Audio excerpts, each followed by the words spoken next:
Hi everyone, my name is Michael and I am blessed and grateful to be a member of Team Miracle. I'm here with fellow team members Rachel, my beautiful fiance, and Mark, a beautiful being of love as well. And we're having a cozy couch conversation and we're happy that you're here with us, joining us to discuss miracles in love and truth, grievances, forgiveness, and the goal of the Course, which states simply that happiness and peace is the aim. Mark, Rachel, and I have been involved with the Course for decades combined, over 50 years maybe in total, and we are just really joyful about getting together and connecting. And so I thought with all the experience that we have, we could start with maybe discussing and just relating and sharing about the before the Course came into our lives state that we were in, and then where we find ourselves now after years of practice in the Course as it relates to the happy dream and the nightmare and the thought systems that we were in before and after. And so, Mark, I know you have many, many decades of experience, and would love to hear a little bit about how the state you were in and the state you're in now, and see how that relates to what Rachel and I have experienced. Let's see. I was drafted in 1968, and so by the time I met my wife 30 years ago, I was just an insane Vietnam vet who was close to insane, very emotional, very distraught, very confused, very everything negative. Certainly not joyful and Not, full of peace. God, no, it was just, I was in hell. I mean, it was pure hell, and I was practicing Reiki, and our Reiki teacher actually introduced us together. And so when we met, we had an experience that we realized was very real, and so we got together and we got engaged like a month later. Wow. And I had the Course in Miracles sitting on a shelf, tried to read it any number of times, and she had the same course. So we said, let's do this. Let's study this because we both wanted to.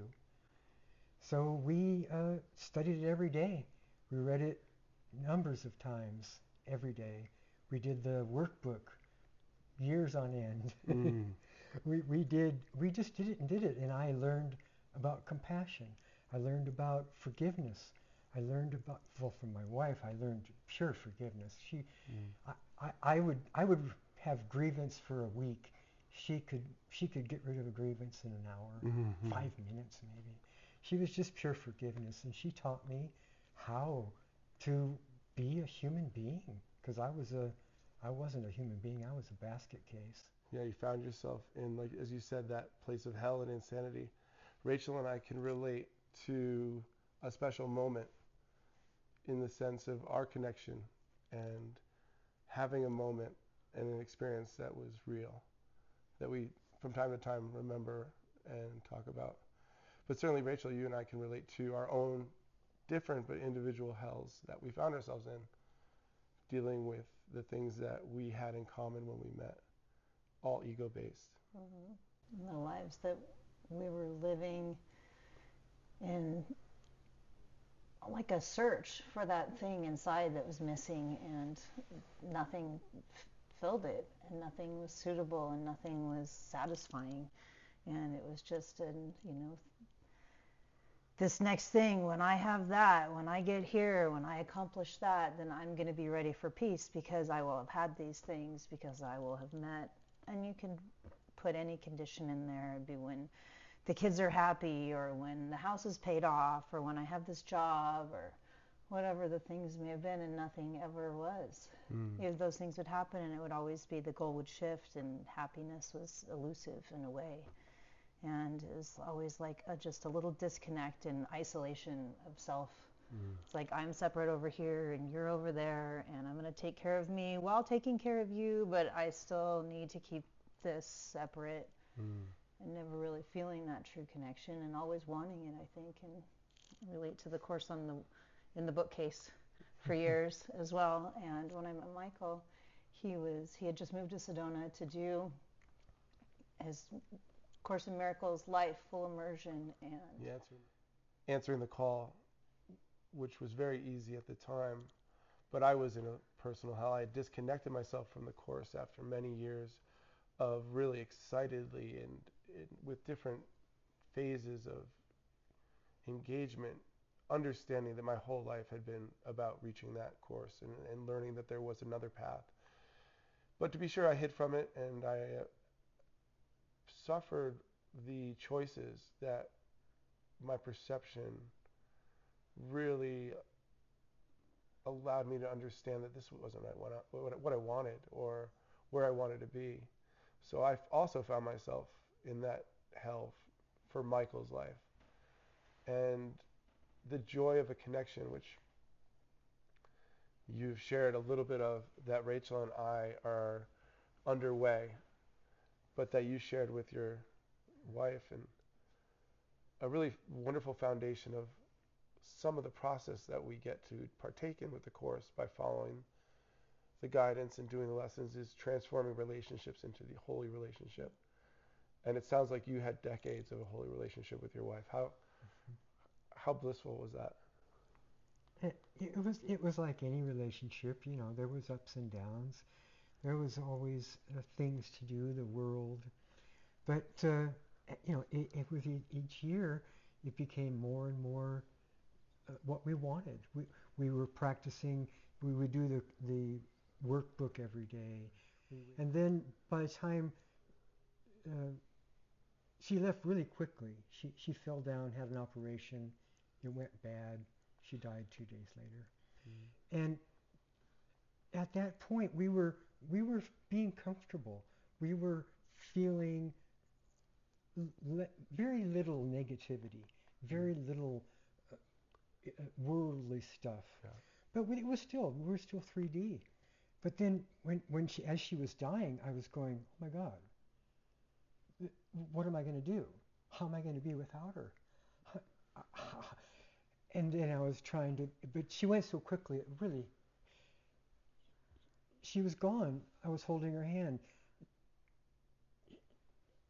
And I felt nothing. I wasn't distraught. I wasn't lonely. I wasn't anything. I was with her. Her hand wasn't her. Yeah. She stood right next to me. She sat in the passenger seat. Everywhere I went, she was next to me. I never was lonely. I was like, how could this be? How can I feel like this when everybody else is grieving and mourning, and I'm going, she's with me. I'm fine. But I didn't say it to anybody. But the transition was so astounding. That's her leaving and being with me still is really the start of everything. I became this because of that. And it sounds like what we're striving to do over the decades and decades going forward, and not even striving, maybe we understand it's promised to us by doing the work and practicing forgiveness, is to have the knowing. Thank you for sharing that. What I heard was you knew. You didn't have to believe. You didn't have to hope. You didn't have to have faith. You knew. Yeah. And I think for what Rachel and I have been discovering, which maybe you'd like to talk a little bit about, is the bits of knowing we're starting to get. The knowing that love is real. The knowing that the forgiveness works. The experience of it being true by watching the way the dream is shifted for us. It never gets old either, does it? It's actually, it's just like exciting sometimes, and like, oh, look at that again. Can you even believe that kind of a way? Like, I'm not shocked, but I am amused in a fun way of like, this is joyous in those true times of remembering what really is. And going in and out of remembrance, going in and out of, I think you said a little while ago when you were speaking about the roller coaster of, you go and you remember and you're in peace and just in the moment and with the Holy Spirit and truth, and then someone calls on the phone and a situation happens and all of a sudden we're dealing with things and someone said this Yeah. and here we are and you're thinking about the past and what they said and did before, and you're thinking about the future, what so and so is going to do after this period of time, and having that trust basis allows a return to the peace in the middle of that. And a return to, okay, recenter back, give it to the Holy Spirit, and then the response from there guides the dream in a whole different way than what it would be if it was responding to what you said before and what I thought was going to happen. And then I'm not driving the dream anymore because I don't know what I'm doing. That's so beautiful. And we know from our own individual experiences that before we were exposed to a thought system that was purely based on forgiveness and love, the part of our mind that Jesus teaches us and just calls the ego was in charge, and we were listening to it, and it was producing the insanity, and it was producing that nightmare of separation and fear and anxiety. And the simplicity of the goal of the Course for happiness and peace is the experience that we can now collectively understand is real, and the joy of that. I thought that voice was me. Yeah, that's a big deal. I thought that voice was me. That's a big deal. Yeah, and once I realized it wasn't me, then that let go of all of the responsibility and of the shame feeling of these are the thoughts that I'm having. These are my real thoughts. Those weren't my real thoughts. That was never me. That was never how the real me, the dreamer of the dream. It's part of the freedom for me. You know, when I understood growing up and being raised Catholic and being a little bit wild and making a lot of decisions that mainly negatively impacted myself, I genuinely believed that there was something wrong with me. I believed that the voice inside me that told me to do the things was me. And then I double compounded the judgment, shame, and guilt, because after I did those, then I would beat myself up for doing them. And it was that vicious cycle of ego that we're learning to unravel by recognizing first and foremost, it's not us. It's not us. And it's such a beautiful thing for me to share in my mind with the rest of the world, because I understand we're all going through it. We're all on the same team, but we're all also playing the same game. And one of the most freeing and joyful thoughts for me was that there is a chance to collectively share and support. Although our main role is to heal our minds, when we get the opportunity, we can really relate because we understand, thanks to the system, what our brothers are going through. And I think that's a good segue into the idea of allowing our ability to forgive them for that, to forgive them for the grievances, because we understand what's happening inside their mind. Have you found that over the years, your ability to practice the true forgiveness the Course is offering becomes easier and easier? Is it like a muscle for you that you're building with practice, or? I think so. I think it is a muscle memory. We're retraining ourselves to think from the heart instead of think from, I guess, the ego. Yeah. But we were just talking about, I've just had this experience with a couple who are trying to become this. And they were butting heads. I tried to explain to them what was required of a male, especially because it seems that males are a little less advanced or something. Males seem to be a little more difficult to take control of their lives. And so he was having a really hard time, and he couldn't figure it out. And so I tried, and it doesn't seem to have worked. And so, but now I don't have to say a word because you two are the expression of what we became.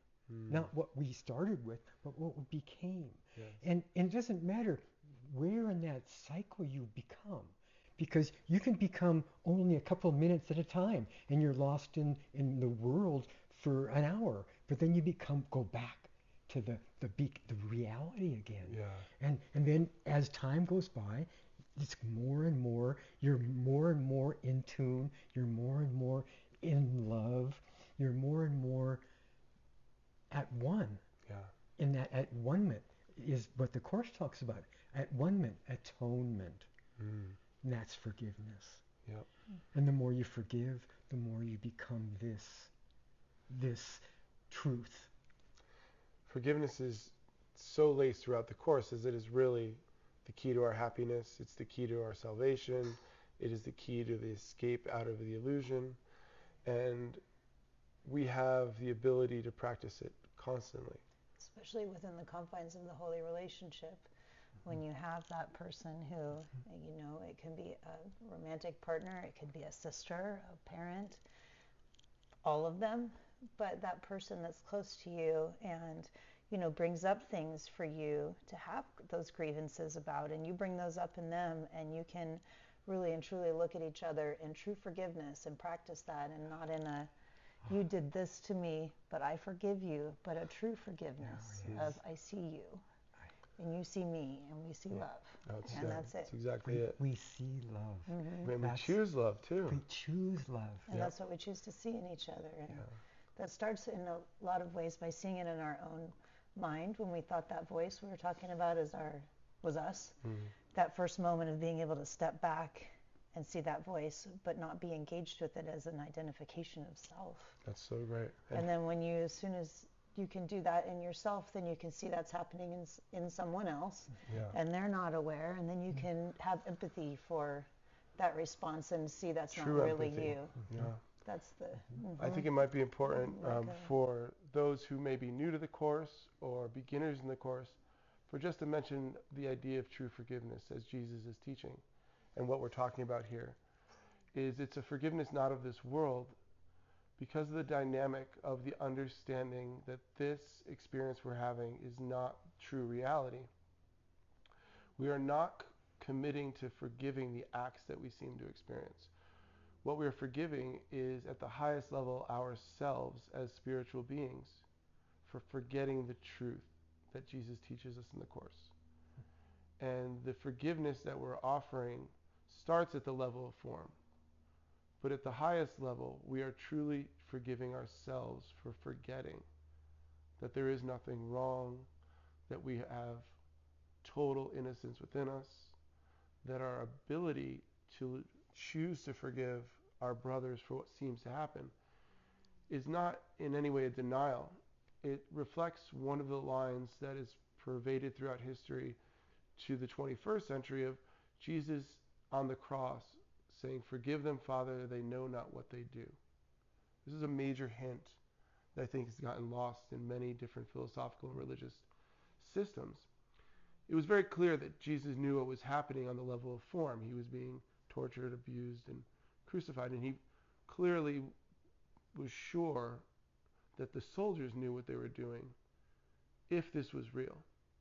And so the idea that we have a system that we can practice to choose love and choose forgiveness that is based on an understanding of what Jesus reflected there. We don't know what we're doing. We're so lost on this planet. We act so often like we have it all figured out. And the world is functioning as if we are all really knowing what's going on. But it couldn't be farther from the truth collectively. And to have an opportunity to have a master like Jesus come back through the Course to teach us what he really meant by those words is where we're able to truly forgive. If this world were real, the things that we experience, even on a minute level, never mind a gigantic level, are unforgivable. But the idea that we have a system of love that we can choose to operate in that is based on an understanding we would never know ourselves. And I wonder how, when you first got a taste of that, of this new thought system that was never available in a way, how did that make you feel? God, the first step really is you start by forgiving the person that supposedly did something. And then you realize, oh, I have to forgive myself for thinking that they did something wrong. And then for me, the big step was I stopped forgiving them for doing something they didn't do. And I just forgave myself for thinking that they did do it. Yeah. And then, oh, something happens. There's a shift in your awareness of who you are, who this there's no ego. It's not an ego. Now it's here. It's in my heart, tied to my mind, tied to the Holy Spirit, becoming one with the Holy Spirit. Yeah. Straight through. Yeah. I'm not sure about that, but what a shift that was. Yes. That was so life-giving, so freeing. There was no, the whole world shifted from being obnoxious to being almost goofy, funny. Oh, I love that word, goofy. I was just going to say it. I love that word. It's this whole situation. And Rachel, you have, like, we get to share our opportunities to forgive, in our day-to-day lives, but I know that you've seen so much progress in your own experience of peace and joy by practicing forgiveness over these years. And instant peace. When you're saying that, stop seeing that you even did something, or holding that story in my mind, or holding that grievance. One of the main course ones that I love to say all the time whenever I catch myself being not at peace is, my grievances hide the light of the world in me. Because the second that nugget I'm holding on to is there, then I'm thinking about that and not about love. And I can't think about love if I'm thinking about that. But I can have instant peace with that instant forgiveness, as you said, is the instant choice. There's no time. It's instant. It's instant, and it's just like, oh man, I could still be over there if now it's the choice I'm making. And I think the more you do it, the more you realize that's the choice you're making, because at first it seems, like, well, I'm letting somebody get away with something if I let that, or where's the justice, that.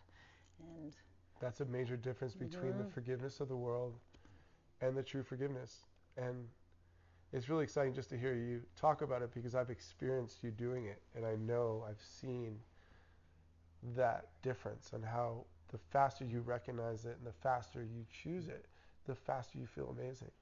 And I think that goes back to the forgiveness muscle. We are retraining our minds to use forgiveness to get back to that state of bliss and joy. I mean, I can feel it right now between us. There's this joy here. And using the system that Jesus is teaching us, that's it. There was no way to find it in my personal hell, following my personal ego, to make the choices that Michael thought he needed to make to be happy, to be fulfilled. And that manifested for me in many different ways, but none of them worked. But at the same time, I was never going to figure this out myself. Yeah, it's not possible. I don't think so. That trap is too dense. Yes. And the greatest joy that I have is seeing someone go to that place of forgiving themselves, because their aura changes, their face changes, everything about them changes. It's like they're being reborn in front of your eyes. Yep. And it's what a gift to see that and to be aware of it. And it's the reality. The shift is real. Yes. I mean, it's not just something that you're thinking in your mind. Your body shows it. Everything. You just express the truth. Yeah.